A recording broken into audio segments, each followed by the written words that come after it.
You're listening to the We Are Libertarians Podcast Network.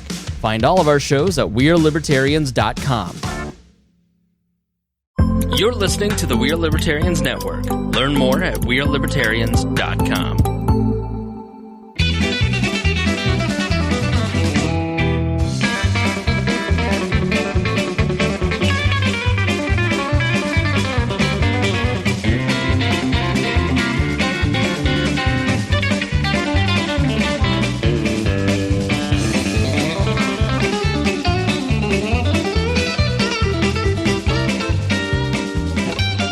Welcome to the Boss Hog of Liberty podcast. This is episode number 245. That's unbelievable.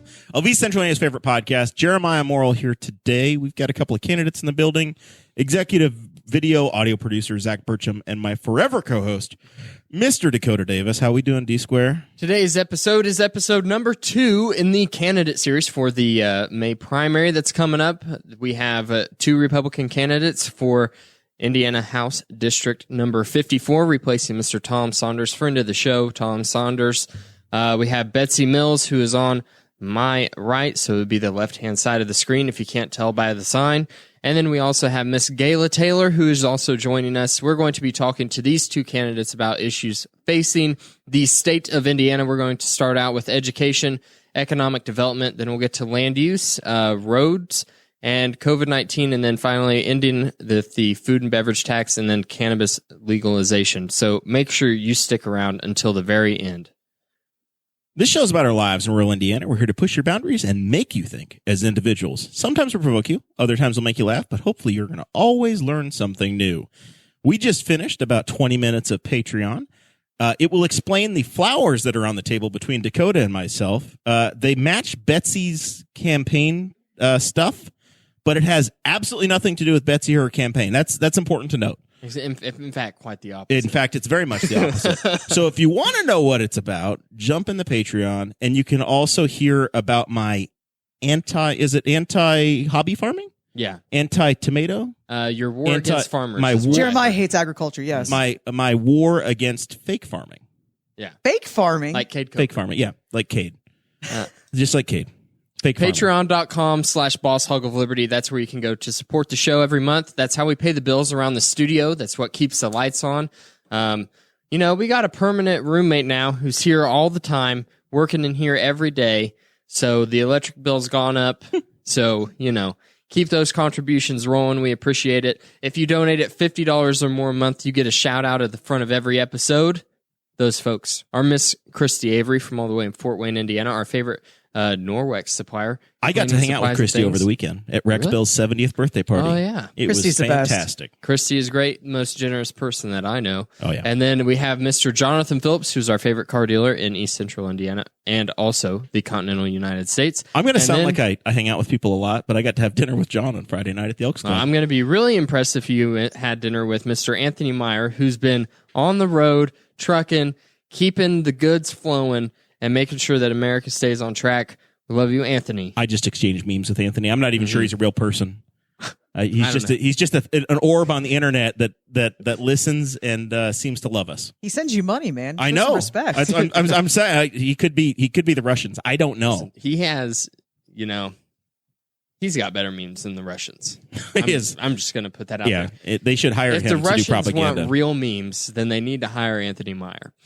We also want to thank our sponsors for the candidate series. This week we have the Slick Pickle, who is the premier party bus in all of Henry County. I wonder where the Slick Pickle's at tonight for St. Patrick's Day. Who got it?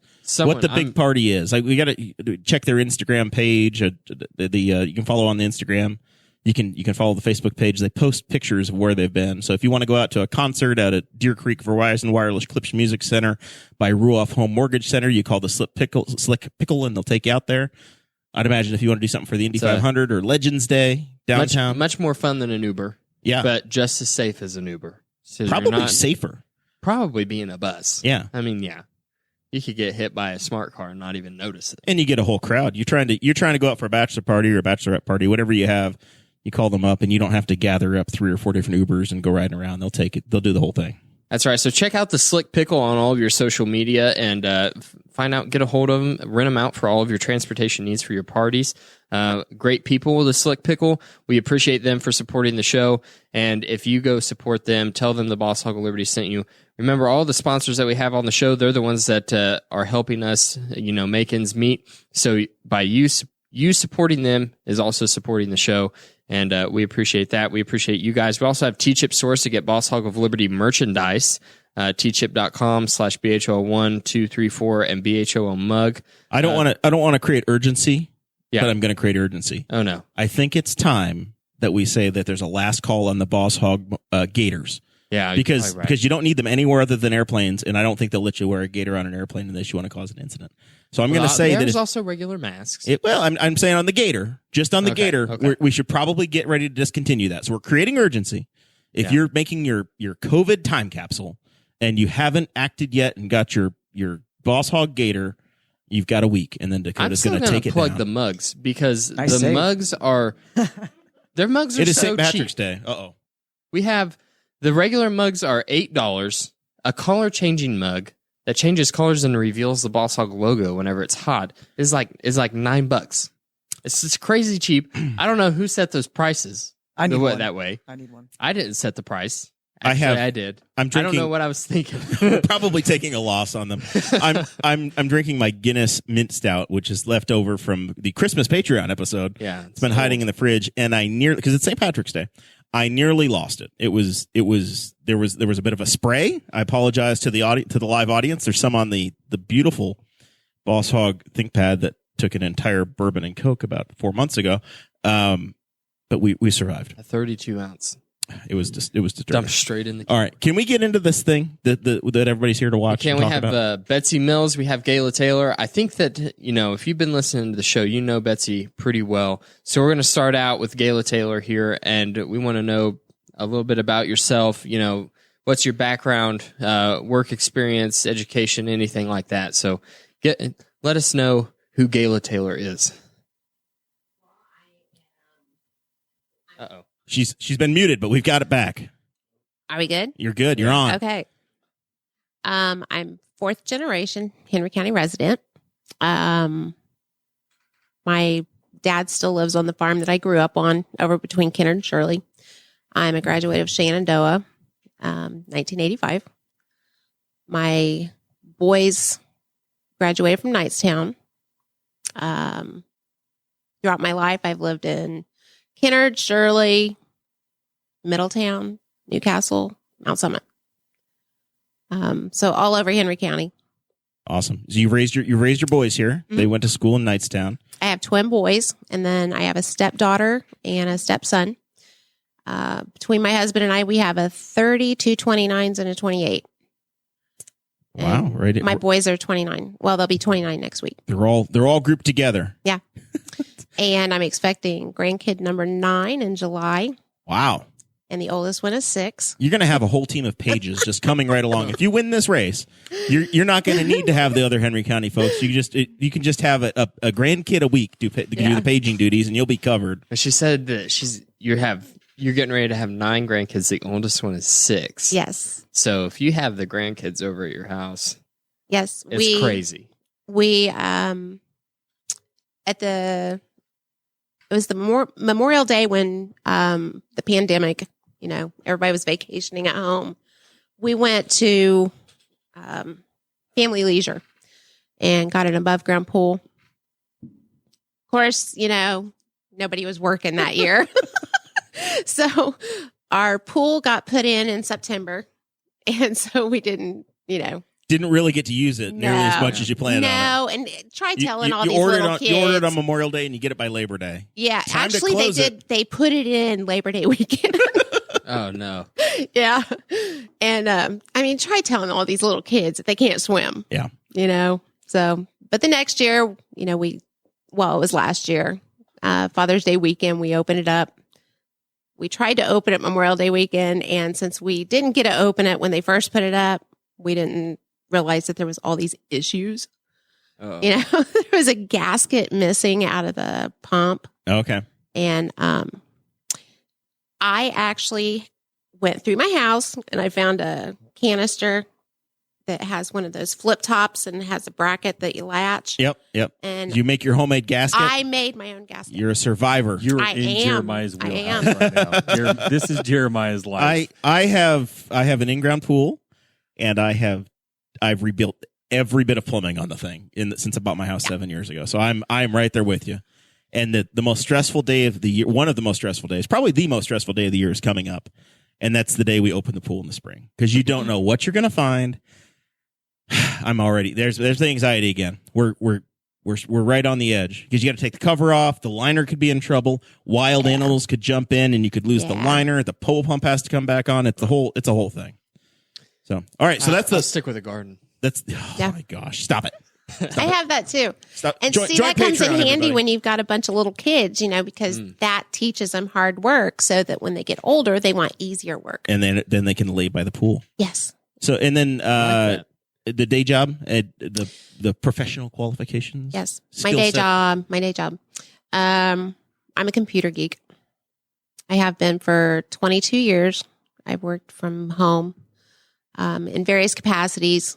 When I first started, I was an STD patient advocate, and I worked with GlaxoSmithKline, and I would travel the country and work with groups of nurses and physicians to help relate to their patients better.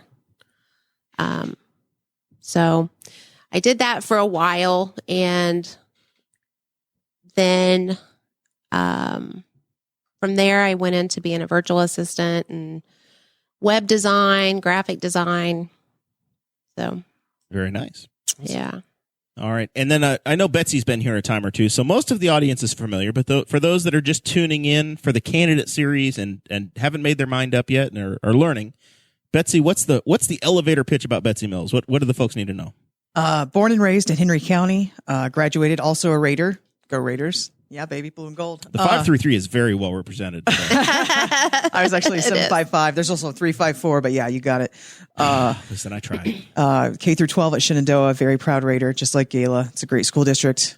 I'd argue it's the best in Henry County, but I don't want to offend anybody. Say you've got a lot of school districts in your I do. district, folks. Yeah, we do. They posted on Facebook today their account. And they said, "Hey, Shenandoah School Corporation is the only school district in East Central Indiana that's always gotten A and B ratings on their schools." And I was like, "Yeah, that's sweet." Anyway, it was a great school to be grow up in, and I'm always proud to be a Raider. Very active as a student at Shenandoah band. I was drum major. Ran track. I threw track. I threw shot put. I'm not a runner. Good Lord, I've never been a runner. These politicians just lie. They bend the truth. They stretch it. I was a thrower. But No, I did a lot of marathons. Yeah, did a lot of leadership. I did 4-H. I did FFA. Just really active student. I have two younger sisters, Abby and Mandy, who are 2 years behind me. My mom's a librarian at the Middletown Public Library. After graduation, I got a really good scholarship to Ball State, one of their best scholarships. I actually helped them fundraise this year, and we raised $1.3 million to endow that scholarship over and over and get it to a bunch more people. It's a leadership and academic scholarship called the Emmons Scholarship. It was one of the best things that ever happened to me because my family wasn't rich when I went to college, and 3 kids in 2 years. And anyway, it was just an incredible blessing. Went to Ball State. Got really involved on campus and university governance. I was Greek. I was in a sorority, Chi Omega, best sorority on campus. Also was elected student body president. Didn't know what to do when I was graduating, so I stayed for a master's. It turned out to be brilliant. Gave me two more years in Muncie and a degree in communications, master's. And for the last 12 years, I've been teaching for Penn State University in State College, Pennsylvania. For 7 years, I was at the main campus. I started teaching when I was 24, which sounds insane. I really think they thought I had a PhD, and I didn't. I did not misrepresent it. I did not lie. I would never do that. But I was 24 teaching a bunch of 22-year-olds, and it kind of blew my mind. I had to get a really nice, you see my leather briefcase over there? I had to buy that. It was the most expensive thing I owned at the time. But I wanted to look serious as a teacher. So I was there for 7 years, and 2017, I was like, you know what? I just don't feel at home here. I felt that way the whole time. They're barbarians in Pennsylvania. They don't have biscuits and gravy. They're like, what? You're going to have brown gravy on a biscuit? It's like, you're terrible people. You order a pizza and you're like, yeah, I want a side of nacho cheese. They're like, what is that? And it's like, They've never even heard of dill butter in Pennsylvania. No, how can I live here? Yeah, I literally. That's a breaking. Oh, it was horrible. So nearly 1,000 miles from the nearest Pizza King. I think not. This is my life. So I'd come home all the time. My dad was sick with cancer my first year in Pennsylvania, and I came home every other weekend, 500 miles each way. Because I wanted to see him as much as I could. And when I would, the last Pizza King was in Richmond, Indiana. So I would go on the national road, get my 16-inch Royal Feast, no mushrooms, extra cheese, and take it to Pennsylvania and eat on it for the week. But yeah, I'm a Pizza King girl through and through. The best Pizza King is in Middletown, Indiana, hands down. I've tried a lot of them. You agree? Yeah, amen, sister. It is. And that's exactly how I eat it. Royal Feast, no mushrooms, extra cheese. Gayla, we vibe.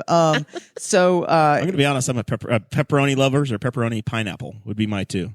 Ooh. Sarah doesn't like it. Sarah doesn't like the Sarah is not exactly an East. There's two Pizza Kings, and we're a divided state. There's the Train Pizza King and the East Pizza King. Mm-hmm. And I just had this conversation with Jessie Riddle at dinner about 2 hours ago. But she doesn't like the chopped up pepperoni. She just doesn't like diced pepperoni. The Train Pizza Kings are garbage. Yes, it's not. Agreed. It's if you've grown up on East Central Terre Haute Indiana, can leave. Rural Pizza King, I'll call it rural Pizza King, and you go to one of the Train Pizza Kings, you're like, this is not what I signed up for. Mm-hmm. I remember the first time I got, I was like, what is this? All right. So we've gotten to know the candidates a little bit. I wasn't done, sir. All right. Sorry. We interrupted you on the pizza stuff. So the last 5 years, I've been back in Indiana. In 2018, I ran for county council. It was a four-way race. I lost by 32 votes, but beat the incumbent. It was a good experience. I joined the Henry County Republican Central Committee, which I remain on now as vice chair. I was caucused in to be on the Henry County Council in January 2020, which is 5 minutes before COVID happened. And it's been a real trial by fire. And it's been a great experience. It's like grad school all over again. I'm really grateful. I've had a great time on the county council, and I'd like to think I've helped the county and really protected the way we spend our money, our tax dollars. And I live on our family farm in northern Henry County, and what can I say? I love this community. I could live I have a remote job. I could live anywhere in the world. I could live in Thailand. I've thought about it. I could live in Fishers like everybody else, it seems. I choose Henry County because I choose Henry County because I believe in Henry County. I believe in East Central Indiana. I believe in what's coming, our future. I'm fired up to be here more and more every day. So, Gayla, why did you decide to run? What was your moment that you thought, I'm doing it? Well, it was in, I don't know.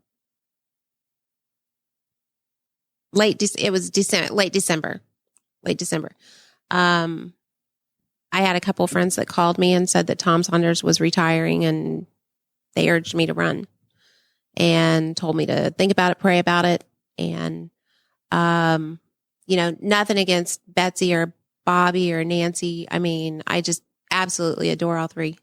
And actually that's kind of why I'm running, because if they win and they don't do the job I think they'll do, I won't like them, and I hold grudges. I've just been let down by a lot of politicians. And the whole time I was growing up, if you wanted a job done right, do it yourself. You complain about something, you go do it yourself. And so that's why I decided that I'm semi-retired last year. I had planned on fully retiring. I have the time. I don't need a job. I don't need a career change. It was Seemed good like time. a good time to do it if you're going to do it. Yeah. Yeah. And, 6 grandkids, I have something to fight for. For sure.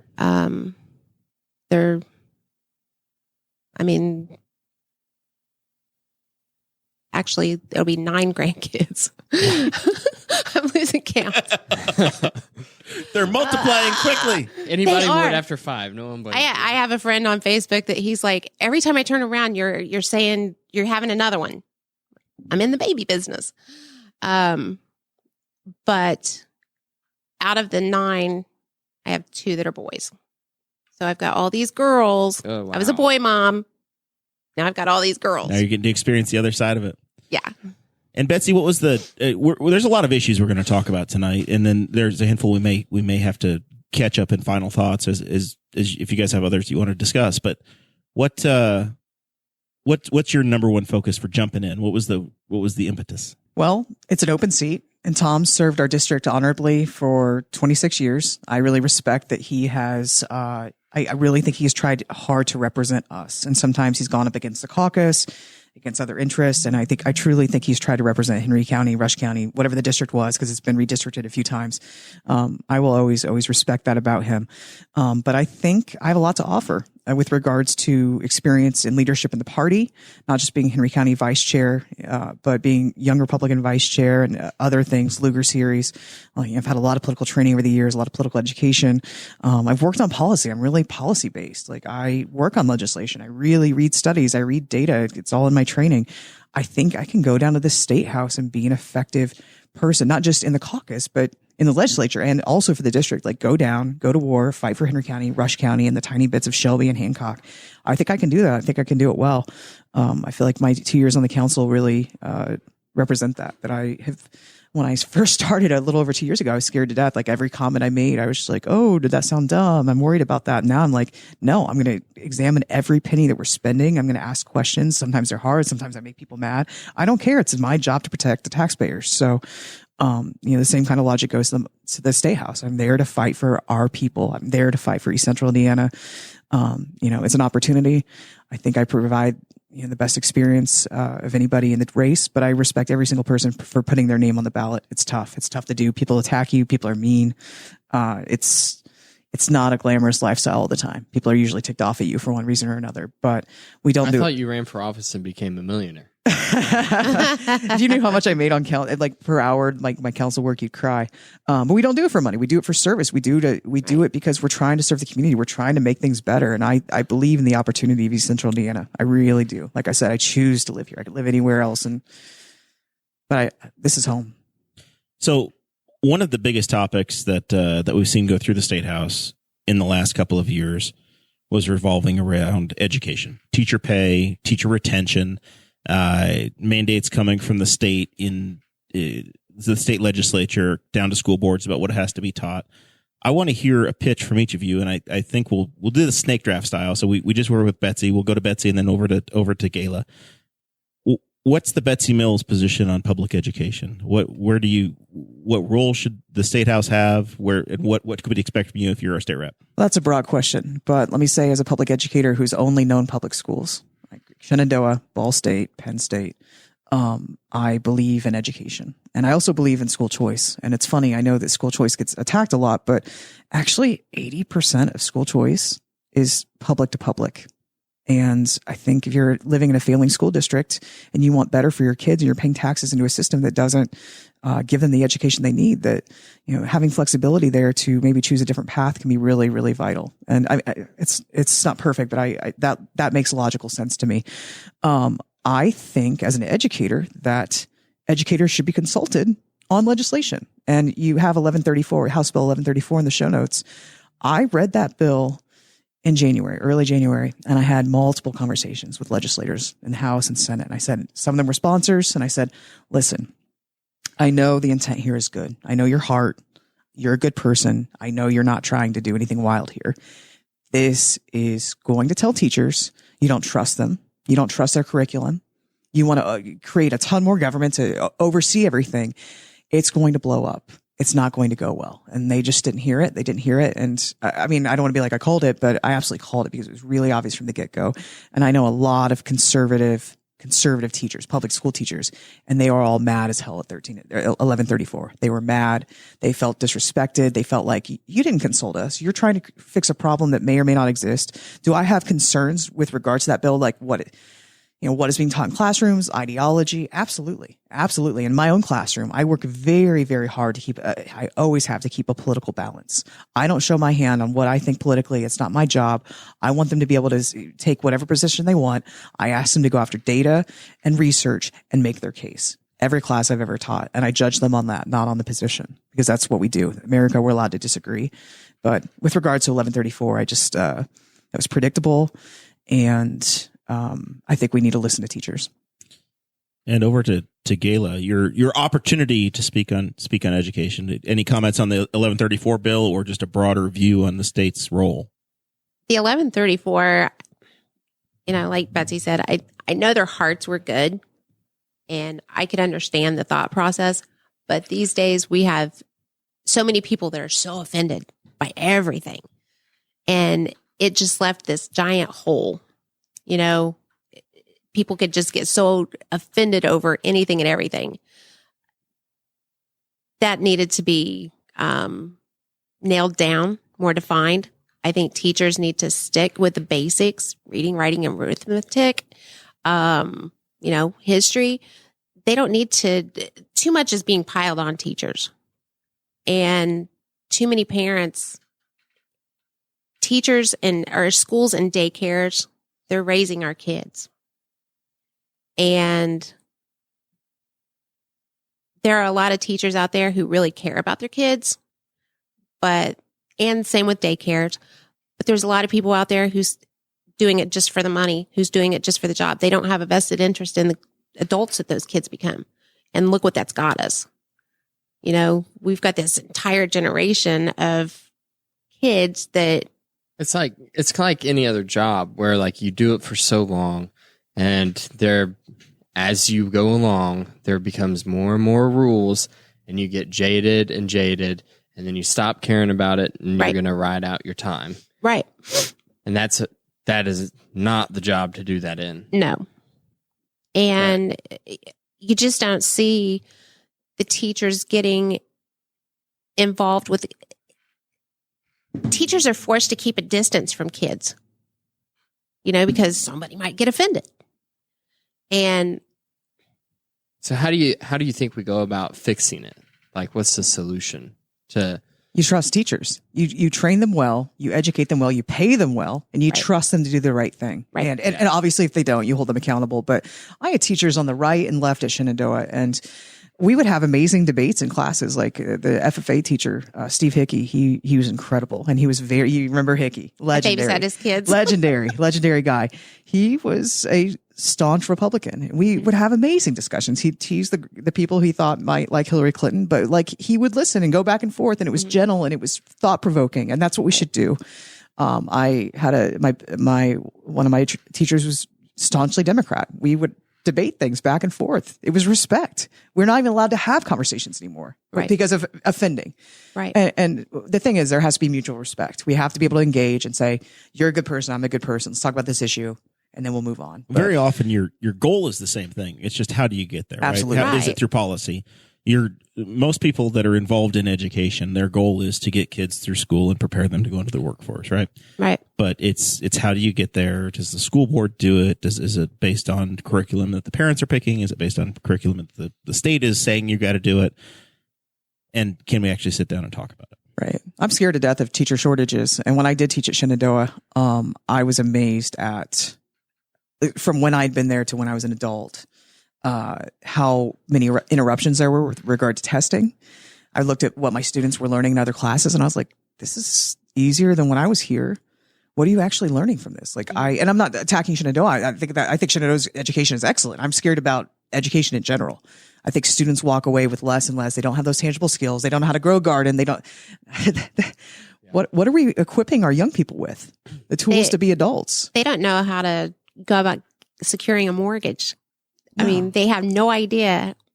I was shocked. My kids didn't know that, a 15-year mortgage there's not much difference, in your payment, but you're right. You're done 15 years earlier, right? Right, but you're pay a lot less interest. Yeah, they had no idea, and we learned that in school. I remember learning that in school, and I'm like, what happened? Yeah. So speaking about education, you're talking about building up, or you guys both were talking about building up kids for the future. I feel like that goes pretty hand in hand with economic development. So we saw with the pandemic and supply chain issues, and we've seen a lot of jobs and a lot of corporations that are looking at China. They're looking at jobs overseas, and they're going, maybe that's not the best move, bringing jobs back to the U.S. It's been like the chip jobs, and like there's Intel's building a chip facility in Columbus or Cleveland. New Albany. Columbus, yeah. Greater Columbus, Ohio. Yeah. And there's also some factories moving to Texas. What kind of economic development do you think we need to work on in Indiana as a whole and also in the district? You guys have heard this pitch before, but as a young person who grew up here, like I remember when the far edge of Northeast Indianapolis was 82nd Street in Castleton. Now you could argue it's Daleville or the Muncie exit. I mean, it's just Indianapolis is growing up 69 like crazy. You see development on I-70 moving east. Indy is now Greenfield. I mean, it's just growing and it's growing our way. We have 3 interchanges on I-70 and we don't have an interchange on 69. We miss it by a half mile. I believe we should have an interchange there, by the way. But like Indy's growing our way and we need infrastructure now to plan for that. We're going to have, with remote working, with the internet growing, like we're going to have people decide they don't want the hustle and bustle of Indianapolis. They're going to move to us. And I'm not saying I want little Indianapolis here, but I want us to be a place where we've planned for the future, where we have places for people to live. We have the infrastructure to support it. We have rural broadband internet. We have, we're fighting for this in Henry County government right now. We have $9.4 million to spend with ARP funds. And a lot of that can be dedicated to infrastructure. My thought is, and I've said this very vocally at many minis, look at the interchanges. What can we bring in? What can we set up and bring in jobs, bring in housing? I'm screaming it from the top of my lungs as a young person. What can we do to make Henry County and Rush County, the district, East Central Indiana in general, the best place to live? So do you think that whenever we talk about economic development, we need to focus on just bringing any job that we can in here? Oh, no, absolutely not. Okay. No, I mean, you want jobs to support families. You want jobs to support people. You want jobs where people can pay for houses and thrive. You don't want bottom barrel stuff. Right. Because like if you bring up economic development to some people, they may think, one person may think we need a good like living wage union job like we had, or someone might be like, just bring in a couple more fast food restaurants. And there's 30 jobs. Yeah, that's. I mean, do I want a Chick-fil-A here in Henry County? Yeah, I would root for that. Like, listen, our syndicator Chris Spangle has held it against me for 4 years that he absolutely will not consider moving to Newcastle or Henry County to bring his show out here because we're too far from a Chick-fil-A. But he's not wrong. He says driving to Muncie is a bridge too far. So he could live out by me and be close to one in Greenfield. See, I hit the one exit 210. Because when I go to Indy, I take 69 because I live Middletown area. But no, but I mean, yeah, we want to be a growing, thriving community. Henry County is the second oldest county per capita in the state, and that's fine. We have great elders in our community. We have great leaders. We love our boomers. We love our boomers. We love our grandparents. It's all good, but we also need to think about the future, and they want that more than anything. I think they want us to plan well for their grandkids. All right, Gayla. I guess it's a 2-part question now. What are you going to do to bring us to Chick-fil-A? This is like running for high school assembly and general economic development. Jeremiah was homeschooled. It's student council. Yeah, and I'm going to bring a new Coke machine. Listen, I sweeten the pot, guys. Tell me how you're going to steal my money and give it back to me. I'm listening to the big tax Republicans. Come on. Well, I don't know, just by looking at when Chrysler and GM shut down, it was just like this, you could sit and see the constant deterioration of Anderson and Newcastle. I mean, everything just left a ghost town. You go into Anderson and you see car dealership after car dealership, and I'm like, who's buying those cars? Yeah. Yeah. Where are they living? And I mean, first of all, I can't bring myself to buy a brand new car. I'm too tight. I just can't do it. But when you look around Anderson, I mean, they don't have the jobs over there to warrant that many car dealerships. They need to bring more industry in, manufacturing. Tom's there in Knightstown. It's just right across the road. I mean, that thing is huge, and they're already talking about expansion, I guess. Tom's is a medical device manufacturer that just located. I think they're based in Connecticut, but this is Indiana's their second location, and it wound up landing in Henry County. Actually, there's one in Henry County and one in Kosciuszko County. Okay, in Warsaw, and our home is here, and we have a lake house in Kosciuszko County. So we're like, you got them on both sides. Yeah. But I don't like to see the medical industry growing like it is, I feel like that's an indication It's that, weird money. yeah. And I would like to see, the industry come back, auto industry. I'm not big on electric cars. Tell I me- don't think that's going to happen. I mean, my dad worked at GM and Anderson. I feel you. I really do, but I don't think it's coming. I want to be able to work on my own car. Sure. right, and they're making it impossible to do that. Tell I can't me- even check my own transmission fluid in my Right. Jeep. Tell me more about the you're not in favor of the medical device. Oh, investment? I am. But I don't know. I just feel like the way things are going, people are breaking more. And compared to the old days. And my grandma was 94 years old and she'd never been in the hospital. And she refused to go. And when they tried to take her, she died on the way. And it just, I don't like the pharmaceutical impact. When something's wrong, you take a pill. And I think everything is just Commercial, the commercialism of of medicine. Yeah. I think where you're leading us. yeah. Like, I see what you're saying, because it's like, it seems like the more that like the profit in the medical industry goes up, the more we see issues that weren't issues before. Right. Like they're creating a solution, or they're creating the problem to sell us a solution. Right. A lot. Right. And I think that's typical of the Democrats. It's typical of they- like a lot of industries too. though, I've seen that a unfortunately. lot since I've become an ex-Democrat. So let's talk about another big, what I consider to be almost the third rail of Henry County politics, and it's the issue that led in the last 5 years for us to get an almost entirely new county government, and it's been a big deal in Rush County as well. And that's land use. How do we choose to live together? How do we interact? Specifically around wind and solar ordinances, and we saw that there was a big state influence potentially coming along in the last couple of years, where the state was going to get involved and dictate whether or not you could have moratoriums and setbacks and rules in place.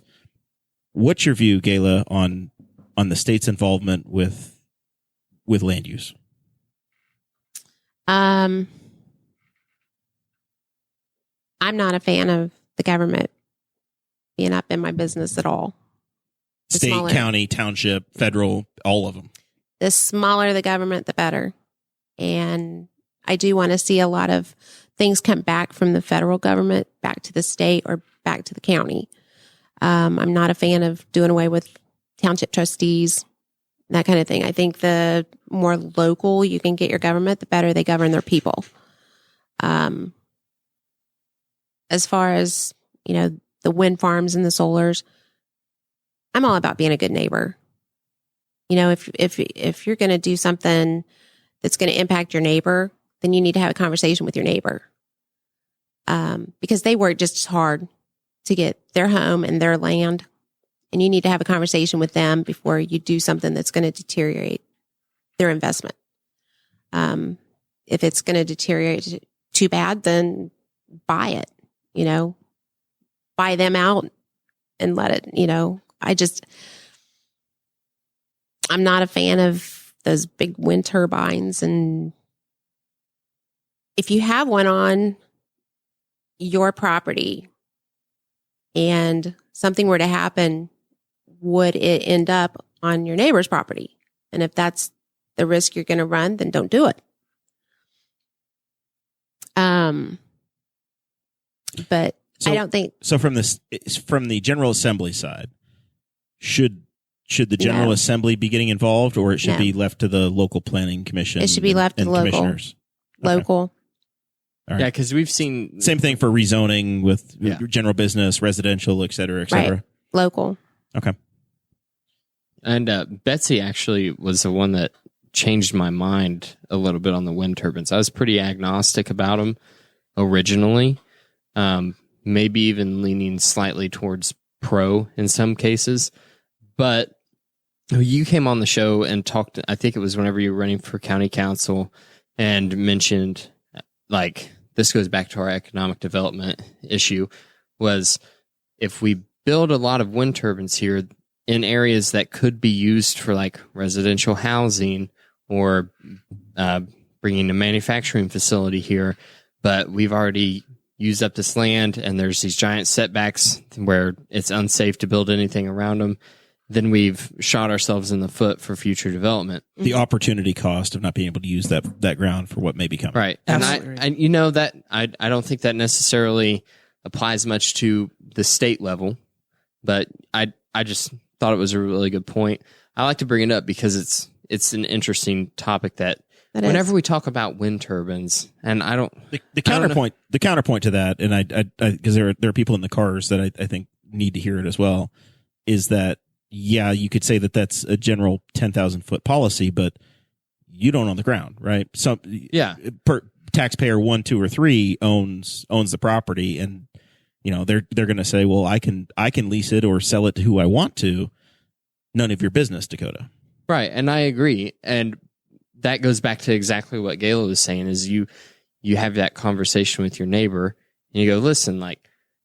I think that any reasonable person could see that, but if your neighbor decides I need that money, I'm a farmer, because the soil is drying up around here, I need to diversify my portfolio because the amount of fertilizer I have to put in is going up every year and the cost is going up.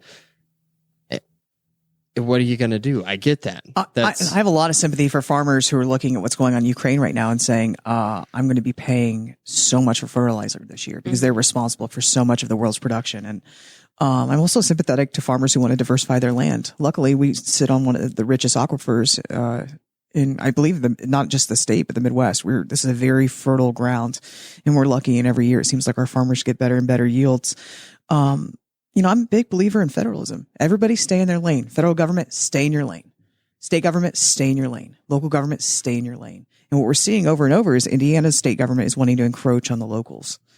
They want to make decisions for us and without our input. And that's why you've seen such extreme opposition to some of these bills. Last year's House Bill 1381, which I worked really hard on to help defeat, and that was going to override home rule for counties. And it was going to set a statewide standard for wind and solar energy placement. And in my mind, wind and solar are very, very different beasts. Very, very different. That's why I guess in the conversations we've been having on this show, I've just called it land use, because we've had fights over asphalt plants. We've had fights over biodiesel or we've had fights over CAFOs. We've just general light industrial. Right. When somebody decides they want to put a housing development in, I'm quite convinced that we're going to be upset over that too. Right. You pick it, it's going to. Yeah. And this is an issue in this race. We have candidates in the race who are very pro wind energy, and they were not going to say it out loud, but they are. They're being popped up by people who are very pro wind energy. Mm-hmm. So maybe they'll be brave enough to announce that. I look at our future economic development. I'm obviously very passionate about it. I believe in Henry County and Rush County as there's going to be great things coming our way. If we just plan correctly, we're going to see that development. It's coming because we've seen our other counties related to us have that development. And again, Dakota, back to the point you made about me. The studies I've read, and this is not me being mad at green energy. It's me reading data and studies and doing my own research. Bringing wind energy into a county that has 126 people per capita per square mile is going to absolutely disrupt everything. It's going to disrupt the economic development. And I've seen that over and over. And also it's not fair to neighbors. It's just not. The setbacks they wanted to have were absolutely ludicrous. They would kill property values for everybody around that project. So yeah, the farmer gets $10,000 a year for his turbine, but everybody around him, their investments they've made in their properties, they're bad. They lose 30, 40, 60% easily on the property. Solar is a little bit different. I'm not as scared by it, but again, I have concern. Are we putting it on prime farmland? Can we site it well? How does it protect neighbors? Again, devil's in the details. Very, very different creatures to me. Right. I think for more rural counties, that don't have as many people as Henry County, if all the people there want it and we're not, putting up subsidies, tax subsidies for it, that's their choice. But it should be a local choice, not the state of Indiana, not Washington, D.C. It should be the people at home making that call. maybe it's good for Benton County, White County. Sure, they Tipton have County. much fewer people. Maybe not for Henry County based on the population head count. And I mean, I'm not a fan in general of wind energy, but I don't live there. Let them make their own call. So my disclosure that Dakota makes me give is that my day job is in the road building industry. It's This is our conflict of interest. This is my conflict of interest statement. I watched Mayor Pete on 60 Minutes explain why I should have a job for the rest of my life, and the infrastructure deficit that this country has running so you can for buy it an is, electric car. Let them have electric cars. Listen, there's a lot of things that the Department of Transportation is responsible for, and I'm going to stay in my lane, and I care about bridges. That's the only thing I do is I build bridges. I bring people together, as the Secretary said. Transportation connects people. We don't divide people, Dakota. All right. So Betsy, what's your view? You've got the purse strings of INDOT. You've got massive influence. Tom Saunders, the existing state rep, he sits on the Roads and Transportation Committee. We've been asking about the Jerry Walden interchange at State Road 103, if it would be something you'd support. Other priorities you think INDOT should have for Henry County. They're responsible for Highway 40, 38, 36, 3, 109, 103, 70. Lots of INDOT influence in the district. And that's just Henry County, not even considering Shelby and Rush and Hancock. I had a really interesting meeting last week with the president of Indiana Constructors, and they're basically the group that lobbies on behalf of all road constructors. And it wasn't like a money meeting. It was literally informational. Like, hey, you're running for office. I want you to understand how roads are funded. And part of it I knew, part of it was really, really interesting. And they were just talking about how roads are funded and talking about the latest infrastructure bill and how it sounded like it was mostly for infrastructure and mostly for roads. Like a lot of the framing was that, but actually it wasn't. And talking about gas tax, lots of things. Henry County, looking at our county roads, we have 800 square miles of roads. It's more than any other county in the state. With regards to our highways, I think generally and our interstate, I think they're in good shape. But as someone who drives a lot, I think maybe one of our local issues that's number one is people are mad about the county roads and the road funding formulas. People are getting killed at the gas pump right now. I'm probably spending $100 a week on gas. That's what happens when you're running for office and you're running around all the time. Real concerns. Did you want me to address the gas tax or? Yeah, if you want to. I mean, last week we talked with Nancy about the proposal as Sign-Dine was coming along. The Democrats said, "Hey, let's suspend the gas tax until December." Right. That's a proposal that's out there. Is that something you'd support? I guess we can. It's a great question. I am neutral on that, and I've thought about it a lot. And when the Democrats proposed, I was like, yeah, that seems kind of smart to consider. Can we give Hoosiers relief at the tax pump right now? Because we're all getting murdered together, and it's really, I mean, I can't imagine making minimum wage or $10 an hour and trying to fill my tank and commute. Like, it would just be horrific.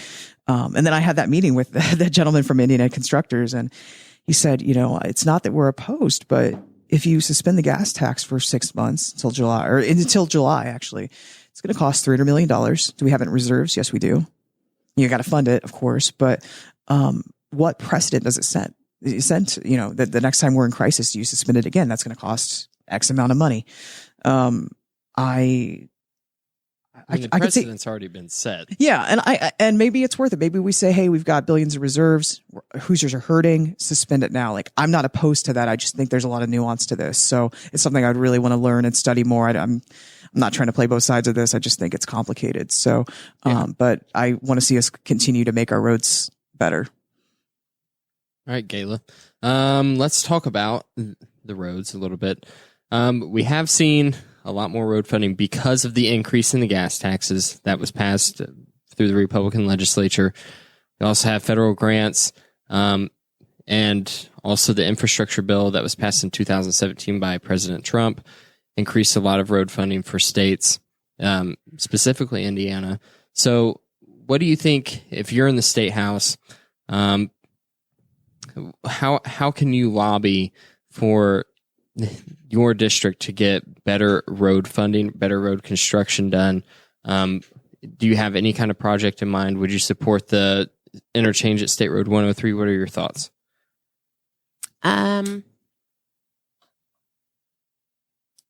When my brother-in-law works down at Honda.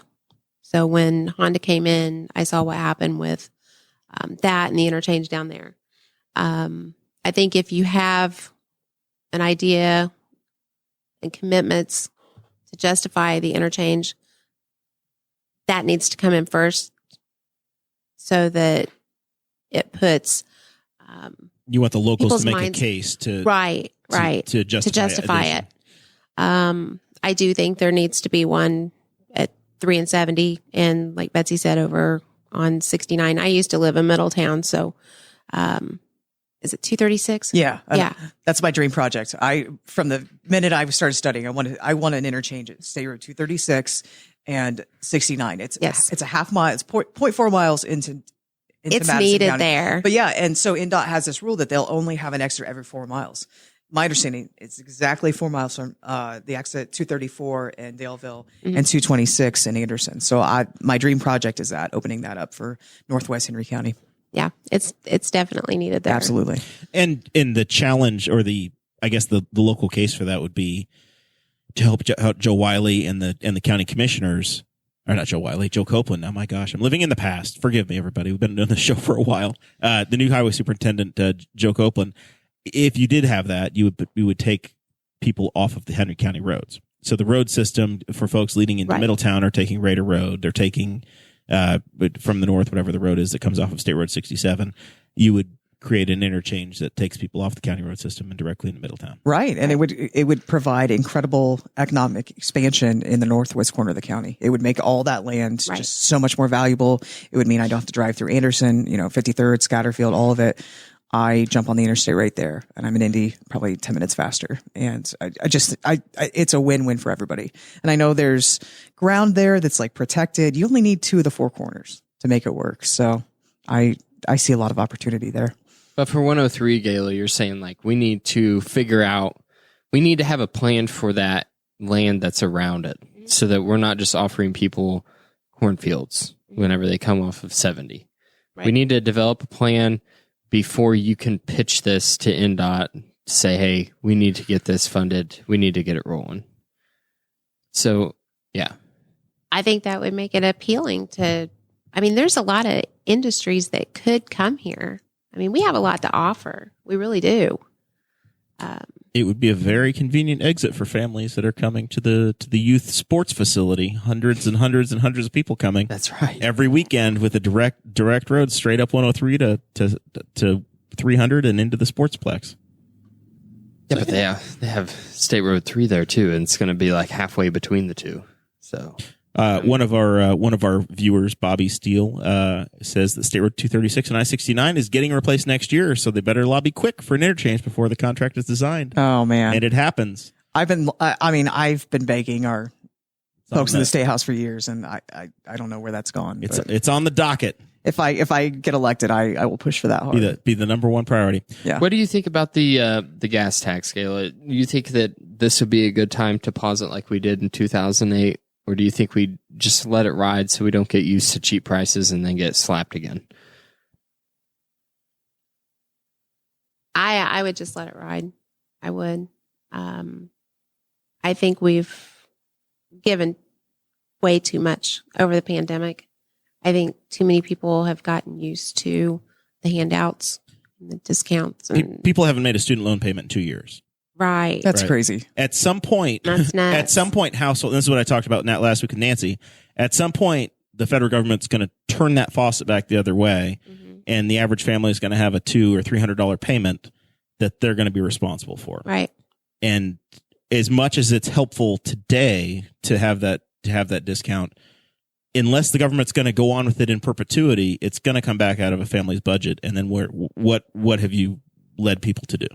Unless, they cancel student debt indefinitely like Sean Rao wants. Which is insane. I'm sorry. We got that question at the forum last week, and I was really glad because you know me. I teach for a university. I have for 12 years. I believe in college. I also believe in skilled trades. I believe there's a path for everybody. But to think that I should get to go to school and rack up tens of thousands of dollars, if not 100,000 or more, and then I have to look at, did you go to college? No. You went to trades. So you have to pay my student bills? Like how you have to subsidize more than you already have for public schools? Hey, I'm glad to pay my fair share. Right, right, but like it's just Gayla's not going to pay my mortgage. You're not going to pay my cell phone bill. Like, why is it student loan debt that we're wanting to forgive? I'm sorry, Right. you made an agreement. I'm sorry you were 18. I'm sorry maybe you got suckered. Should interest rates be low? Absolutely, but to think that I get to Should pass be able that to burden. default on it though. It's kind of seems scammy. It's that you're federally gonna insured. default It's not- on it. Yeah, It's- I mean, that's another question. But to think that I get to pass that on, like, I'm sorry you went to a school that cost $40,000 a year. That's insane. You should have gone to a public. You should have found a cheap way to live. I realize I speak from a position of privilege because I got a really good scholarship, but my sisters did not.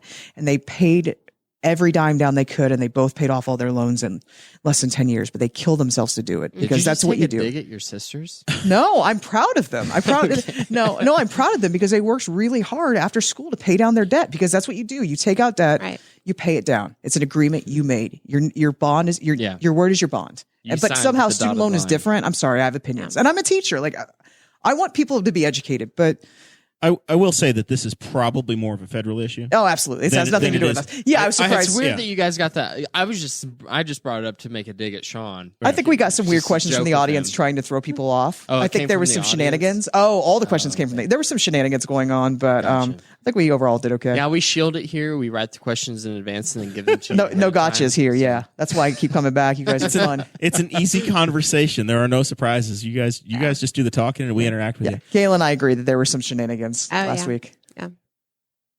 Anything else on the infrastructure side, Gayla, or do you want to move on? Are you good?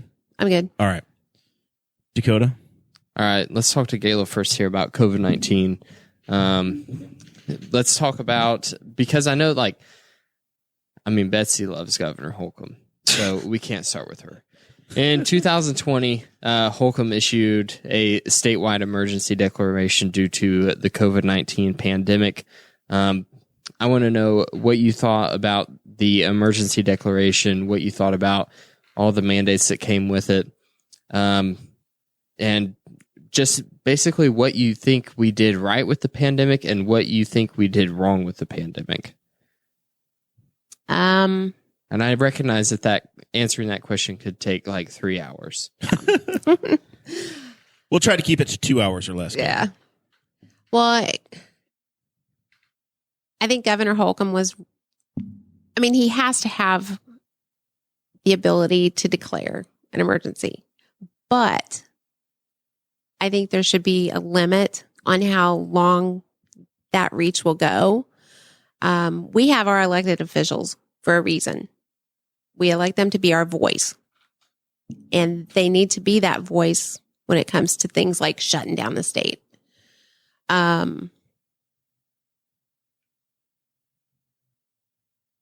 I don't. Say, as an example, last week Nancy Custer put out a policy proposal saying 90 days. If you could have an emergency for 90 days, and after that, the governor would have to call the state legislature back in. Is that kind of where your headspace is at, or you think it should be quicker than that? For the state reps I would get like to involved? see it be quicker. I would. Because unfortunately, what happens is that once the state legislature adjourns, they essentially are gone for a year. And that's what Right. happened last time is Right. that COVID hit right as the literally like within days of them adjourning. Yeah, everything This was so happened, convenient. and then you had nearly a year. 60 days. I'm sorry. Yeah. I said 90 days. 60 days is what Nancy Custer said. She's reminding us in the chat. Oh, okay. Hey, Nancy. Hi, Nancy. Did you agree with the mask mandates? No, Not at all. no. Big time no. Me I can see it going to the doctor's office, or when you're going to be around people that have compromised immune systems. But that should be up Common to your sense. doctor. Yeah. I mean, come So- on, common sense. So if a hospital says no that you have to wear masks, then yes, put a mask on. Yeah. Right. But you're saying that the state shouldn't say, hey, here at the Boss Hog of Liberty podcast, they shouldn't say that we have to wear masks because we're around other folks. Right. I mean, masks did a lot of damage. They really did, especially to kids. We're just Did now, a lot of damage. just now starting to see it. I mean, you talk to people, I don't know how many people in public education you know, but I know quite a few. And the stories that I've heard of how much their kids have lost Mhm. from just a couple years. Yeah. We're is talking at the insane. college level about it. So I teach communications for Penn State. I'm on Zooms with my colleagues back in State College, and we're talking about when they get to college, what we're going to have to make up for because of the communication skills they've lost in this period. And these are people who are very pro masking, very pro vaccine, and they're worried to death that We've lost the lack of development. an Yeah. entire generation of lip readers. The United Nations will never recover. It's United States. we can't even begin to understand the ripple effects of the pandemic, and that is one aspect of it, and that concerns me as someone who teaches communications. So you don't think, going back to COVID-19 with you, Gayla, you don't think like if we start seeing, if we see, because it's very possible that we see another variant come along that is very infectious, like the Omicron variant was, but we kind of lucked out with Omicron being as not deadly as it was. I mean, it still went through the population, caused a lot of destruction. And we feel sorry for those people, but it was a lesser blow. If it had been like the Alpha variant, as far as the death rate goes, it would have been much worse. Mm-hmm.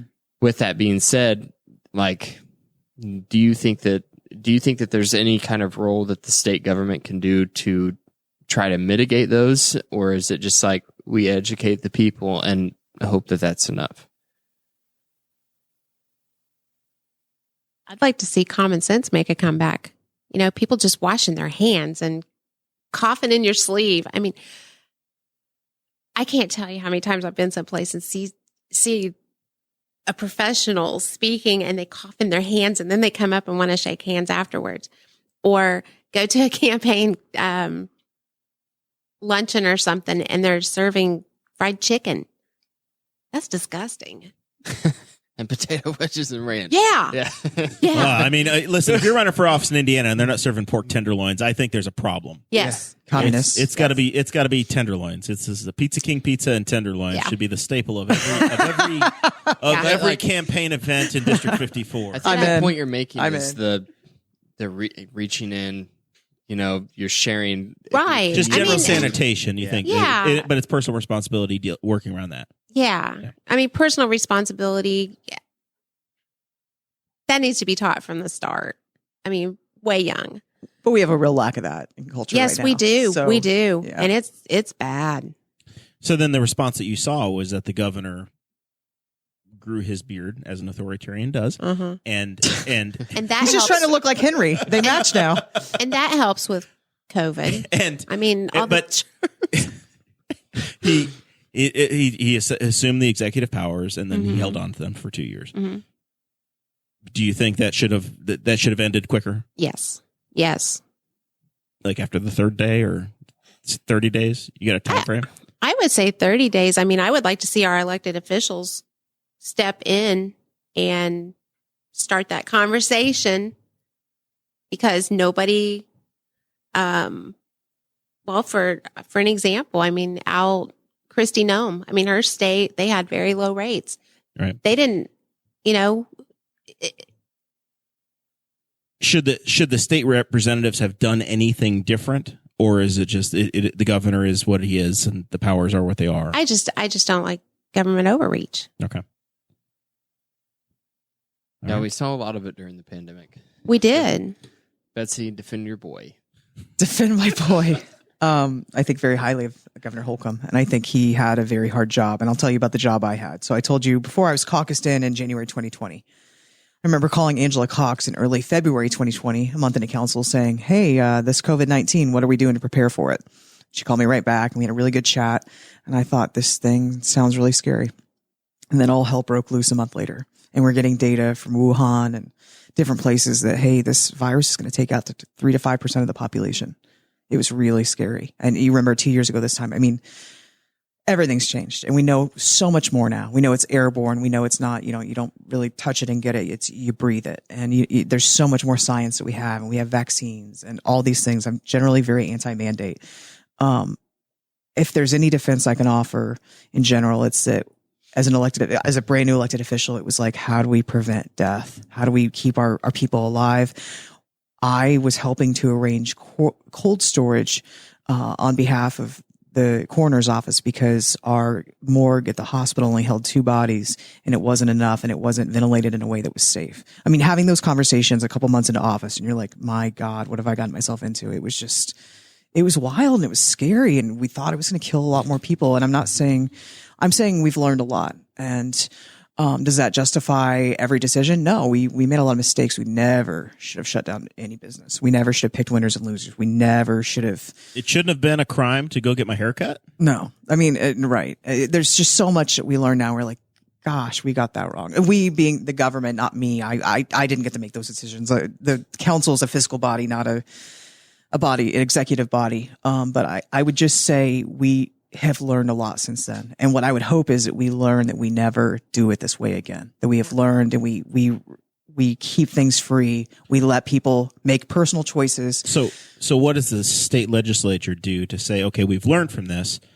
Now we need to rein back the executive power. Is there something that needs to be done? I mean, that's a great question. And I don't know that I have a great answer. I would say, I remember talking to Mike Gaskell in summer 2020. I think we were at a golf event for the Republican Party. And I said, why are you guys not called in back? Why are you haven't been called back? Like, why? And he said, I don't know. We're waiting. Like we're sort of expecting it. Like, and I don't want to misrepresent the conversation. That's what I recall. But, I also know that the governor's office is taking advice from, Dr. Box, the health commissioner. And I find her to be extremely, competent and trustworthy and, they're listening to experts. So you're running into expert advice from people I trust versus government overreach. What's the rule? Should it be 30 days, 60 days, 90 days before, the legislature gets called in? It's a tough job to sign up for. You guys are crazy to want this responsibility. It's not the health commissioner's job to make the laws. No, it's not. Right. I mean, it's to advise, to provide good advice and good counsel. But they're there to look at data, right, and go, these are the facts of the situation, and it is your elected official's job to go, this is what we're doing. Right. And I understand my role and my authority within the scope of the law. And then I think that where it comes down to the legislature, as far as our House representatives, our Senate representatives, then it is up to them to the next session put up bills that say, hey, we don't agree with this, or we did agree with it, and do nothing. And that's kind of like the questioning. Right. And I get that. And I think it's a really fair question. What period would I put it at? I'd probably give a wide berth. I think the proposed law was 60 days. 60, 90 days, I think is probably reasonable. But you do think that needs to happen. I favor like 2 years under an emergency. Right. And I know he had his standards, and I wish there had been more conversation between the two branches. I would also say if you had a really bad governor who just was like, I don't care about COVID, or you had a lousy legislature who's like, we don't care how many people die. I mean, you could see the potential for disaster on the other side. I'm just saying this in sympathy as an elected official we were all scared to death, and I felt so much responsibility and felt like, and again, I wasn't executive. I was fiscal, but, I watched my colleagues do their very, very best to balance all these competing factors. And I have empathy for that. I also have empathy for those who don't like mandates. I have a job where I had a vaccine mandate and I'm fully vaxxed, and yet they questioned my vaccine because I didn't have it in the period they wanted it in. And I had to go through this insane rigmarole with HR for days and days, and was on a bad person list, and, not generally a fan of mandates in general. So, there's a lot of nuance here, but, again, I have empathy for those who are making decisions at this time 2 years ago. And I also think that we need to avoid government overreach, and, we need to learn the lessons that are meant to be learned. I hope we do that debrief. And then real quick here, Betsy, with Indiana sunsetting the food and beverage tax, for Henry County, at least, there are some counties that are going to be extended. It's going to happen in 2042, right, is whenever it completely ends. So just real quick thoughts on that, if you think that was appropriate or not. Yeah, I hate it. And I am really disappointed in the people who represent Henry County in the legislature who voted for that. And it happened quickly, and I was like, are you kidding me? I was really, really disappointed because kind of snuck in there. It really did. There was a bill carrying it, and then I think it ultimately wound up getting amended back into the into another bill. Yeah, I was really upset because being a member of the council, like I can tell you that we have used food and beverage. It's for economic development, right? We've given money to things like the Henry County Bicentennial, which is going on this year, 200 years old, Henry County. Awesome. Also, Rush County is 200 years this year. We've given a lot of money to, during the pandemic, we saw local business. It was absolutely getting crushed. People weren't coming in, like mandates, you name it. Like it impacted everything, summer 2020. And so we worked with the Economic Development Commission, Newcastle Main Street, different responsible partners in the community. And we helped businesses stay afloat with that money, economic development. And every penny we spent on that was great. And it wasn't going to McDonald's. It wasn't going to chain restaurants. It was going to actual small business in our community, the backbone of our community. I mean, I'm incredibly proud of that we did that with that money. And we kept people at work. We kept business floating, and now they're thriving and they're doing great. And so, and a lot of that money was meant to innovate their businesses so they could thrive in the pandemic. We're going to lose that. The surprise takeaway that I have is that generally people are opposed to taxes. Yes. I've never seen a tax that people are okay with and unite around. And this is the one thing that we don't bitch about. It's not because it's a weapon. Comical how much everybody's fine with it. It's because it's really minor, and also it takes a lot of money from people coming in from out of town. It's like, we don't have a great innkeeper's tax because we don't have a lot of hotels, and I hope that changes. I hope we get that development. I'm excited for that potential with Montgomery's and all that. But yeah, food and beverage, I'm supportive, and maybe that's because I'm someone who gets to vote on that stuff. And we have a lot of food and beverage decisions coming the next couple of weeks. I've got a big meeting tomorrow at 3:30 at the courthouse. A lot of good projects proposed that I think will really provide positive impact in the community. But I'm not a tax person either. I've never voted for a tax before. Food and beverage, I would hope to sustain. And so, we have a question on council. Are we going to rebond for that $4.4 million? It's now, due to some changes in legislature, it might be like 4.2 million now. Just got that email a couple hours ago, but we have a question: will we rebond that? And that might be the last time we get that full amount. And I think it expires in like 20 years. So, I think it's been a great asset for Henry County, and I think we've done good things with it. I'm excited to see where that money goes if we choose to rebond, which I personally think we do, and I personally intend to support. And famously, another note here for the Rush County viewers is that Rush County was never able to get this tax in place. The folks in Rush County never had the authorization from the state to say, yes, I do want to put it in place, because it all goes back to the Hall of Fame coming to Henry County in Gayla, 88. what do you think about the food and beverage tax? Like, was it overall a good thing? Are you upset to see it leaving? Well, I'm not a fan of taxes, but it is a necessary evil. And like you said, it's the one that people don't notice so much. And I think it's the one tax that goes to support the things that keep the community going and make people happy. It goes. It's the quality of life tax, right? It's the things exactly, that they're paying into are the things that are making parks better, the things that are improving the Saddle Club, the things that make the Hall of Fame nicer. Right. It's almost ultimately it's a quality of life tax. And I know you're a fan of the fair tax, and this is as consumption tax as it gets. So you pay in when you consume, right? Right. So, all right, Jeremiah, this is your hot button issue. This is the question that I added at the last minute and sprung it onto Nancy Custer. And this hay week, fever or something? Let me see those eyes. This week, I was smart enough to include it in the show notes. Cannabis legalization, Nancy. We've seen Indiana become Nancy. a little. Or Nancy, gosh darn it. Hi, Nancy. waving to Nancy at home, Gayla.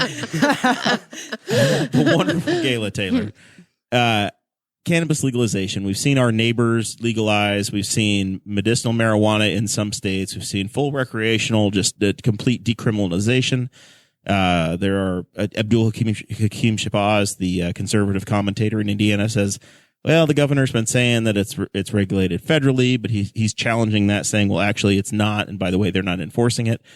Is the time now for Indiana to move into decriminalization, or is it still we're still on the prohibition side? Are we ready? Have we grown up enough? I think so. I mean, if they legalize it tomorrow, I wouldn't go out and I'm just not a fan. I know, but I feel like if they open a weed shop, Governor Holcomb would be the first one to go buy a baggie. He might. And bring the newspaper. He did it for Sunday sales at 12:01. He was buying his craft brew. I kind of feel like if they do it, he'll be the first in line. Maybe I'm crazy. No, it'd be Jim Lucas. They'd go hand in hand. Oh yeah, holding right. each other's hands. Right. In I'm definitely for medicinal. In June of 2020, I lost somebody very, very close to me. And she had breast cancer, and from the time that they found out, they gave her 5 years. The last 3 years of her life, I mean, she spent 4 days at the hospital on chemo most of the day, and the other 3 days she was throwing up a lung and sleeping because she was so medicated. And just a couple of weeks ago, I saw one of the medications that she was on, and I paused the TV screen and I read the fine print. And on average, that medication extends the person's life 8 to 9 months, and it's $13,000 a month. Wow. I mean, one of the most horrible things that a person with cancer can do is be under a lot of stress. And can you just imagine the stress? $13,000 a month. And if that would have been available to her, and if it could have improved her quality of life, then I would have moved heaven and earth, to make sure that she had it. I don't know that it would have, but I would have liked for her to have that option. Give them options. Yeah. Yeah. People are doing it anyway, right? It's when you have Exactly. prohibition, it's still happening. It's just now they have the stress of Now I have heard that the reason that it's not legalized in Indiana is because we have certain legislators that are waiting on a local form with one of the pharmaceutical companies. That's what I've heard, and I've heard that for 3 years now.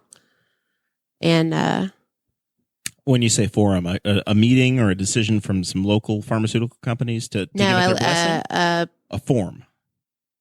Their own version, Okay. CBD or whatever. Yeah. Um, For like Eli Lilly to get into Right. the medical cannabis game. Right. Develop their own strands and then use that to market as a type of pharmaceutical. right. Gotcha. And I don't know that it's Eli Lilly. Just some local pharmaceutical Yeah. crowd. All right. Betsy Mills. And I would like to mention, we're still having this conversation right now of whether or not we can carry a joint in Indiana, but Portland, you can have a syringe full of heroin and not go to jail. So that's a little wild. It's crazy. And last time I was in Portland, which was about 5 minutes before the pandemic. I love Portland. It is so Actually, fun. all of Oregon, not just Yeah, the yeah, weird but it smells parts. like weed everywhere. I love Oregon. I spent a lot of time in Oregon. Had family from Oregon. It's an amazing state, but so this is really interesting to me, and I have incredible empathy for people who are in pain. My dad beat stage 3 cancer, stage 4 cancer. He lost his life again to stage 4 cancer. I don't know that he would have chosen the medical route. I really don't. He's pretty traditional, former Marine, all that.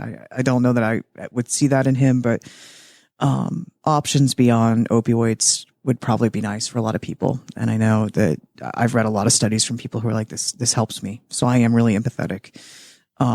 I don't understand why we have not rescheduled marijuana at a federal level. Like, I thought, Trump, if you do that, you're going to win a re-election. Why can't we study it? Why can't we learn?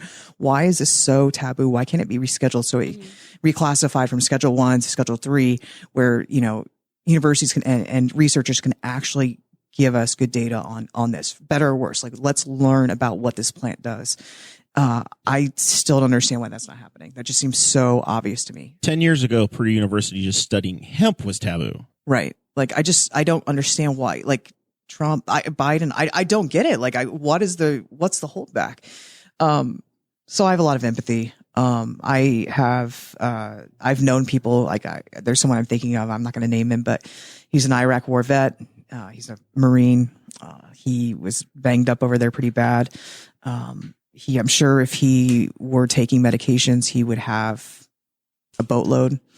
and his medication is marijuana, and he's a brilliant father and husband and businessman, and it works for him. And so, I mean, I just think that's interesting. That's not my choice. But I don't know. I think there's a lot at play here. I would want more research, and for better and for worse. And certainly I don't want this in the hands of kids.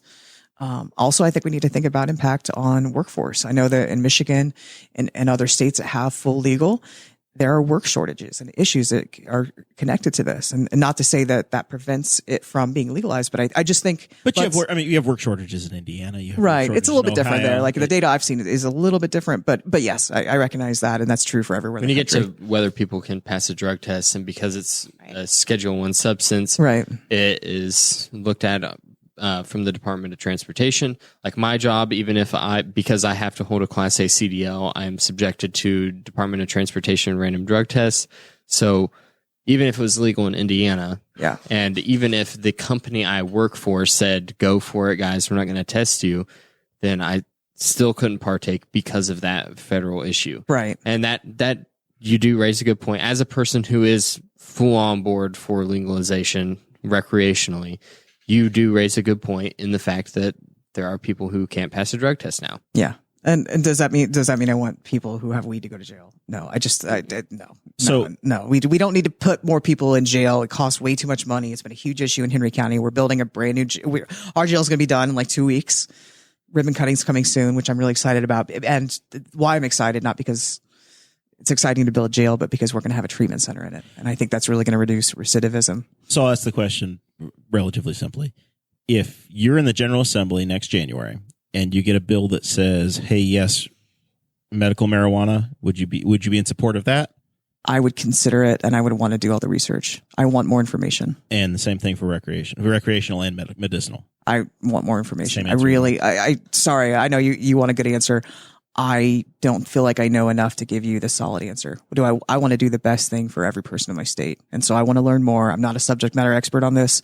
When I have driven to Michigan, it's hilarious once you get north of Fort Wayne. It's like every other billboard is like, come to Michigan. We've got weed. I'm interested in what the tax revenues there. I'm sure I've read, stories about like, hey, you go to the first stop over the border, they're all Indiana plates. Like Coldwater, Michigan has a cottage industry. Yes, it sure does. I know a lot of older people who think that marijuana has the same effect as like LSD or something like that, like a hallucinogenic. And I mean, they're very afraid of it. My dad, those people like in their 20s and the 60s.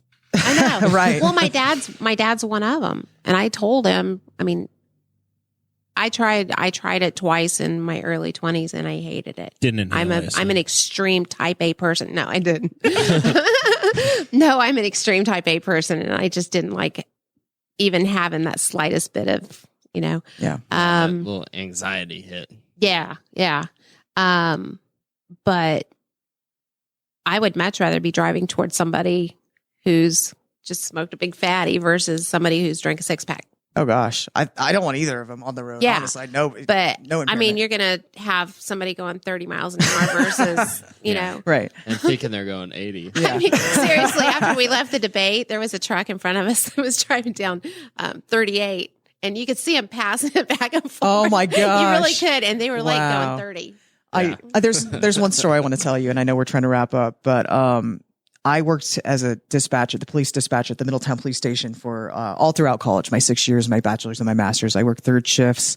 All my friends were out partying on the weekends, and I was in the dispatch booth, doing work and catching up on That things. doesn't sound fun at all. It was all right. They would call me, they've been partying. I obviously not. And my mom prank called me the most. She'd be like, I got a broken leg. It's like, all right, mom, calm down. I shouldn't have given out the non-emergency number, but it was a great job. It trained me so much. And as much as I value my Ball State education, that education in Middletown at the police station has been so helpful to my career in public service. It's helped me understand so much and have such an appreciation for first responders who I just adore and admire, all the police and everybody else in my life who take on that burden. But I worked with he was a reserve police officer, and he honestly is probably the most conservative man I've ever known. I mean, just purely like as far right as right goes. And he said one night, Betsy, I've been on a lot of domestic violence calls where the man was drunk as hell. I've never been on one where he's high on weed. And I thought that was really interesting. It's just about how it, and there's that funny, was it Jonah Hill quote? I've never, he said, if I get high, I just want to play Halo and eat Cheetos. And I just think that's funny. Like it's something that makes people aggressive or whatever. And I just that traditional police officer I worked with, I just thought that always stuck with me, that little anecdote. But in when you talk about law enforcement, they're the ones responsible for putting in place they're where the rubber meets the road. So when the legislature says, you know what, it's no longer going to be legal to be open at a barber shop because the governor said so, your local police are the ones that have to go in and enforce that. If they say, yeah, you had 2 joints on you, you're going to jail, or we're taking your car away and we're impounding it and you're getting the book thrown at you. The Henry County Sheriff's the one that has to deal with that. I know. And I've had friends who I've talked to about that who've said, you know what, I used discernment and I made some judgment calls. I've had others say I hated to do the action that I had to take legally.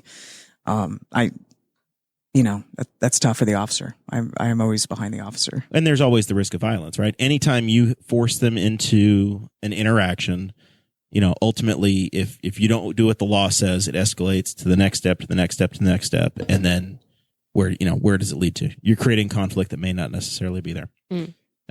That's my little soapbox piece for my pet project here. By the way, never touched it before in my life. Just it's a comical issue to me. Literally jump on a plane, fly to the Southwest, and it's a different world. And I swear to God, we have so many tourists that are traveling from Colorado over to the East Coast, and they get caught on I-70. Yeah. And then we lay everything out on a table. We take a picture of it, put it on the internet, and then Henry County is comedy for the rest of the country. All right, straight ticket voting. This is the last little item I wanted to talk about. This is the relationship we developed with Tom Saunders, Gayla. He carried a bill in the last at the end of his term, saying Indiana should eliminate street ticket voting because of the conversations we had on the show. We're one of the last 9 or 10 states to have it. Is that something you'd be interested in? Saying, hey, you just go in and pick the people at the polling place. You don't just check a box that says R or D or L or green or whatever. What are your thoughts? I've always thought straight ticket voting was just for the lazy voter. I don't agree with it at all. Never have. I've always encouraged people to study all their candidates and make wise choices. Go down your ballot. If you don't know the person, then don't vote for them. Make them earn your vote. Leave it blank. Yeah. An undervote is a valid vote, as Dakota says. That's what exactly. I say. All right. And for Councilwoman Mills? As the vice chair of the Henry County Republican Party, straight ticket voting has always helped us, obviously. Except for county council members, you still have to choose those manually, so that's never benefited me. At large. Never right. in the district. Right, at large. So that's never helped me ever. But as a student of democracy and someone who wants informed voters, yeah, I have issues with straight ticket voting. So I see, it's benefited our party locally, but do I think that's the best form of democracy? And should you have to physically push the button? It might help the Republican Party in Henry County, but it doesn't help them in Marion County, right? Yeah, for sure, right? Yeah. I mean, I'm just saying, like, there's here, like, cool for Republicans, but is it the best for democracy? Does it serve our community best? You can make very strong arguments that it doesn't. All right. With that, we move into our traditional final thoughts where we wrap up anything we forgot. We give everybody in a room a chance to promote themselves, to talk about issues that we didn't necessarily bring up. We're going to start with producer Zach, who's been very, very quiet tonight, to the point his mom is probably worried that he wasn't even here. Zach, you got anything for me? She hasn't hopped in the chat. Also, one thing is totally unrelated and totally not at all serious, but I found interesting and that you had mentioned to us is that NASCAR is going to run at the 24 Hours of Le Mans. And that, I think, is hilarious and awesome. So NASCAR built a brand new Cup car, and it's essentially a GT sports car. And there was a big announcement in Sebring, Florida today. And IU's season is ending right now. Wow. It is very, very ugly. Ouch. The people of Wyoming are very unhappy with the Hoosiers for ruining their their birth to go to. The problem is that it's in Oregon, and God only knows what those heathens in Oregon have done to our poor Hoosiers. That's a middle school score. That is a middle school basketball score. It's 68 to 37. It was really tight for the first they quarter were of the game. they were in there together in the last first time half. I turned around, it was 11-11. And then it's like, well, they've scored 27, and the other team scored 57. So that's rough. I'm debating on whether to go home or not. Your husband's not going to be very happy. Oh, bless him. Mercifully, the IU Cactus season is almost over. All right, Zach. Puppies are probably hiding So you're right now. excited. There's what do they call it? Garage 56, which is like a non-competing entry. I just want to see a video of like a LMP3 car going down the Mulsanne Strait, and then a Cup car blowing their doors off with like that full America exhaust. That's like the loudest Chevy thing Chevy Camaro going 200 and some miles they've ever heard. And I hope that they don't just take an actual like spec Cup car over. I hope they let Chad Knaus Le Mans it up and just, it's got no rules. It's in its own class. And I just want to see that happen because it'll be cool. Other than that, I'm enjoying the weather. It is a great time to be a North American motorsports fan. Roger Penske, Rick Hendrick, and Michael Andretti are all getting ready. Next year or 2 years from now, they will all have entries in the absolute pinnacle divisions of international motorsports. So big American names, been successful in American motorsports. Now they're taking it up a level, and they're going to be international. And the weather's good. You're happy with 70 degrees for St. Patrick's Day.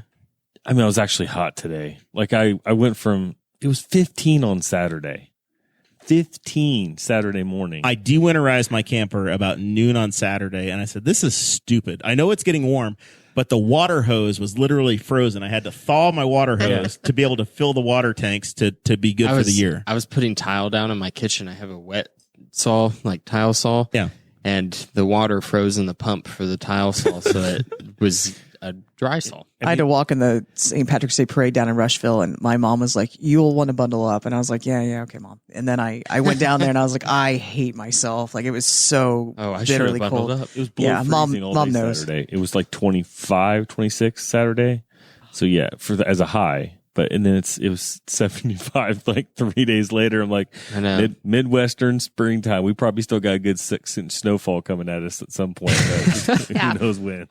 All right, Betsy, anything we have to clean up if folks want to volunteer for the campaign, donate to the campaign, any of that, any issues that we neglected to cover, this is your chance. Let me get my binder out. No, I'm just kidding. This is a really good race. I applaud every single person who puts their name on the ballot, but I think that the voters of the district really have to look at each of us and square us up and look at our values, look at our experience, look at our priorities. Who's going to go down to Indianapolis and be the most dangerous for the district? Who's actually going to be able to go down and do the work? And I think there are people in this race who can, and I think there are people who can't, who have no idea what they're getting into. But that's okay. I respect anybody who puts their name on the ballot. So I would just say I think I have great experience. I have great backgrounds. I've worked on a lot of legislation, and I'm ready to go down and be a champion for District 54. I am really excited about the momentum our campaign has. I am willing to meet anybody, talk to anybody. You guys know how accessible I am. Like, you send me a message, I'll get back to you right away. I answer my phone constantly. I take being a public servant very, very seriously, and I really try to do a sincerely good job and to represent our community's values and our priorities and our future. So, if you want to find out more about me, I'm on Facebook. Facebook.com/Betsy for Indiana. I also have a really good looking website. It's betsyforindiana.com. I welcome volunteers. We're going to be doing a lot in the next couple months. We're going to do a lot in the next 47 days because it's May 3rd and it's 47 days away. We're fundraising. We're doing everything. There's a lot more to come. We're really excited. It's going to be great. So please reach out if you like what I've said, you think I've got the right idea here. I'd love to hear from you. Gayla, that's how final thought. Oh my goodness, I've lost final my words. thoughts. That is how final thoughts are done. What do you have for us? I care about this district. I care about the people. I have a huge vested interest in this district. I'm very rooted. I want to do what's best for the people here. I want to listen. It's about putting the people here first, doing what they want us to do. And I think somewhere along the way, people have gotten caught up in politics and the money, and they just tend to put the money first, because that's all I've heard, out of a lot of different people. Money, money, money. And I want the people first. But you can find me at votegayla.com, and I'll answer my phone, emails. I'm always online, pretty much 6 a.m. till 11 at night. So very good. Is there any other issue that you're running on that you want to highlight, or that we've omitted, or we covered the gambit of the high level issues? One of my big things is father's rights. I've been on both sides of that. I've been a single mom battling, deadbeat dad. And I've fought with my son just to be able to see his daughter. And the system is very broken. It needs fixed. All right. Is there anything specifically that you want to see the legislature do, or do you want a study? Do you have certain legislation you would like to see the state embrace? I would like to see shared custody be the priority in all cases. And if one parent should have more custody, then that's what should be fought for, not the other way around. The 50-50 custody should be a given. And I think parents should, they make that child together, and they should stay where that child can go to the same school, to where their life's not so disrupted. My granddaughter's up in Muncie. She wants very much to come and live with her dad. And that can't happen. Not the way the laws are now. Well, very good. We appreciate the time from both of you for joining us and being a part of the conversation. Dakota, any final thoughts from you? I have a couple. First of all, I want to thank both of you for coming. Gayla, it was really nice to meet you. I've seen you a lot on Facebook and everything, and following your campaign and stuff, but it was good to meet you in person and get a chance to talk to you. Betsy, always good to talk to you as well. I want to say thank you to Nancy for the flowers and for the beef jerky. Well, buffalo jerky, venison jerky, and beef jerky. I also have a text message from Craig DaCosta, Patreon member Craig DaCosta, to read. And he said, talk to Jeremiah about not eating pizza with cut up pineapple and pepperoni. I have to admit, you're the first person I've ever known that eats pineapple on pizza. He said, even my dog was disturbed. We are all disturbed. Pineapple and pepperoni, man. You serious? Here's the way. In Hawaii. Wild. This is the guy in Hawaii. Yeah. Craig is in Hawaii. Craig is a former elected prosecutor in Hawaii. His political career is now over. He's come out anti-pineapple.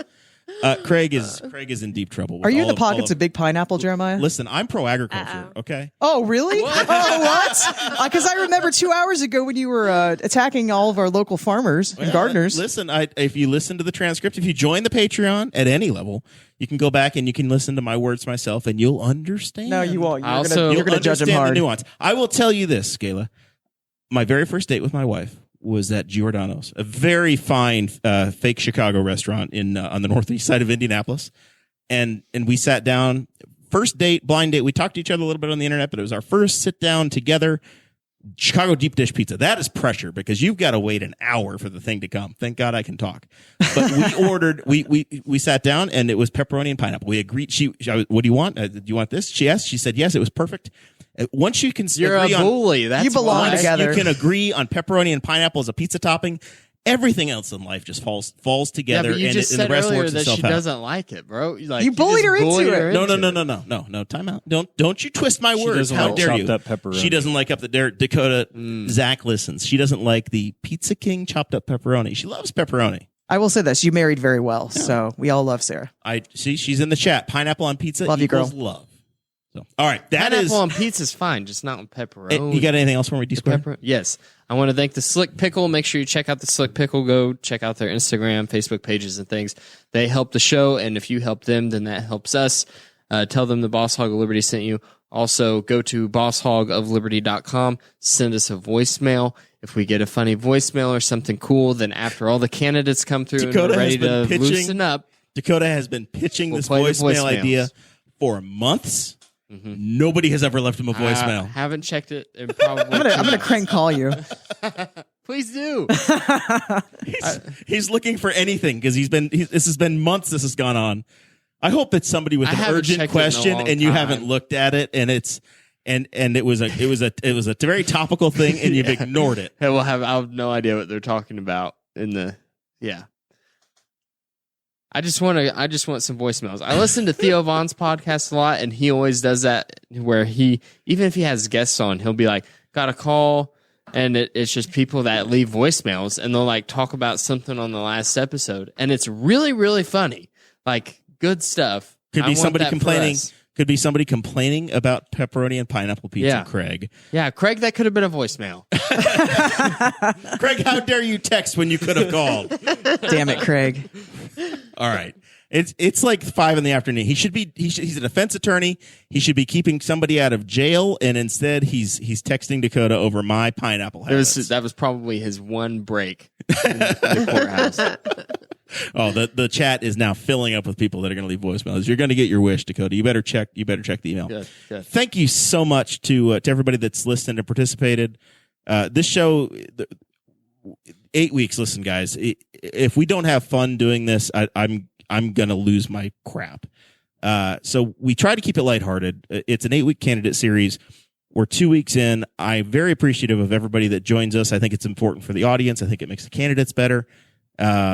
Next week, we're going to do the Henry County prosecutors race. So we're going to let District 54 sit alone here for a little while. Still working on getting some more candidates to join us. If your candidate has not been on that you're supporting or somebody you want to hear more from, send their campaign a message and let them know that you want to see them on Boss Hog, and we'll take care of them. Our door is open, and we've got multiple opportunities to get them on. So with that, we will see you all next week, and we're going to talk Henry County prosecutor. And here's the secret: Jesse Riddle's coming in next week, so it's going to be fun. Uh-oh. All right.